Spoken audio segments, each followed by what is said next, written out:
معزز سامعین، تمام حضرات سے گزارش ہے کہ ممبر کے قریب ہو جائے. خصوصاً جامعہ کے تمام اساتذہ سے گزارش ہے کہ ممبر کے قریب ہو جائے. حضرت اقدس احمد وحید صاحب دامت برکاتہم تشریف لیں.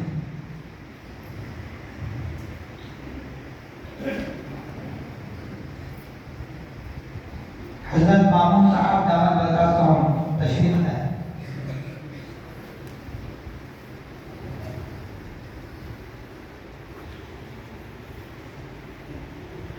جیسا کہ آپ تمام حضرات کو اس بات کا علم ہے کہ آج شب برات ہے.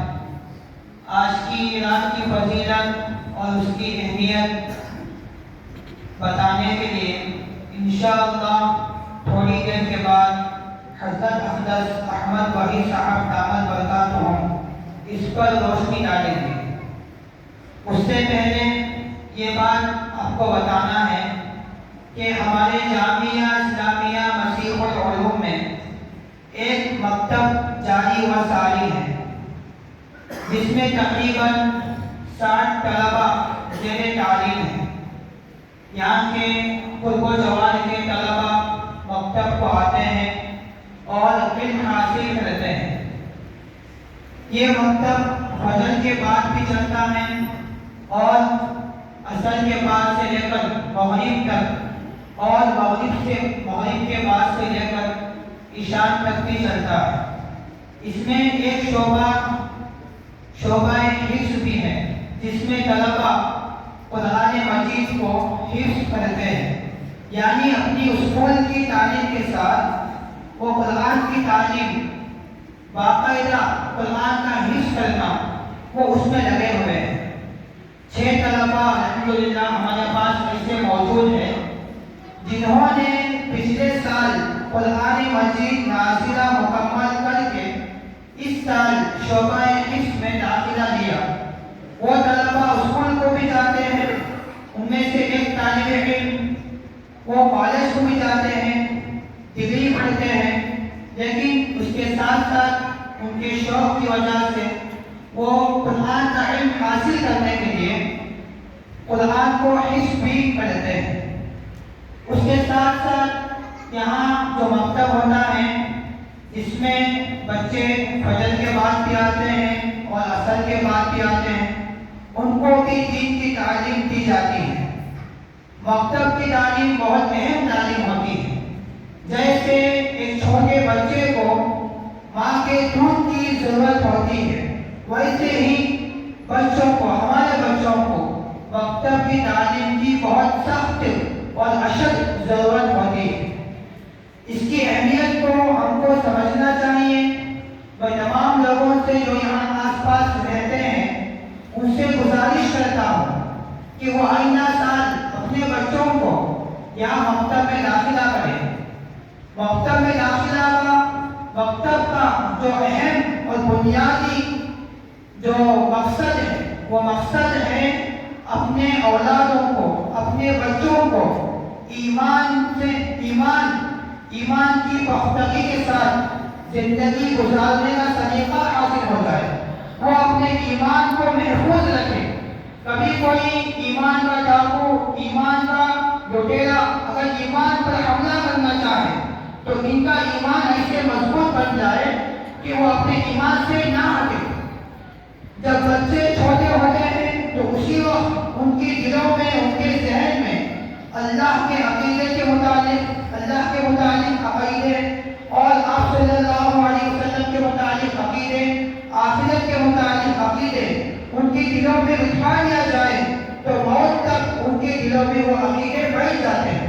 اگر اس موقع پر ان کو ان عقائد سے آراستہ پیراستہ نہ کیا جائے تو ہو سکتا ہے کہ بچے اسکول کو تو جائیں لیکن بڑے ہو کر وہ اپنے ایمان کو بچائے اس کی گارنٹی نہیں بول سکتے. تو یہ بہت اہم تعلیم ہوتی ہے. تو اسی کے متعلق جو یہاں ہمارا مکتب جاری ہے, ان طلبہ کا بھی ابھی پرسوں امتحان ہوا. امتحان میں الحمدللہ اور ماشاءاللہ کئی طلبہ نے اپنا حصہ لیا اور ان میں کامیابی حاصل کی تو ان طلباء کو انشاءاللہ یہاں ان کو انعام بھی دیا جائے گا. اس کے ساتھ ساتھ ان کا مختصر ایک جلسہ بھی کیا جائے گا. اسی کے آغاز کے لیے میں چاہتا ہوں کہ سب سے پہلے ہماری مجلس کا آغاز ہو قرآن مجید کی تلاوت سے. اس تلاوت کے لیے میں طالب علم محمد عبید اللہ کو بلاتا ہوں کہ وہ آئیں اور اپنی آواز سے قرآن مجید کی تلاوت کریں. یہ دیکھیے کتنا چھوٹا بچہ ہے. یہ بچے نے مکتب میں آ کر قرآن نازلہ مکمل کیا اور اس سال انہوں نے الحمدللہ اما پارا بھی مکمل حفظ کیا اور سورہ ملک بھی حفظ کیا. دیکھیے اس بچے کے اوپر.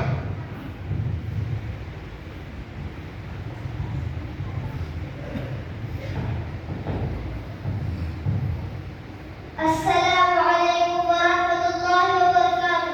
وعلیکم السلام ورحمۃ اللہ وبرکاتہ. اعوذ باللہ من الشیطان الرجیم. بسم اللہ الرحمن الرحیم. والتین والزیتون وطور سینین وهذا البلد الأمين.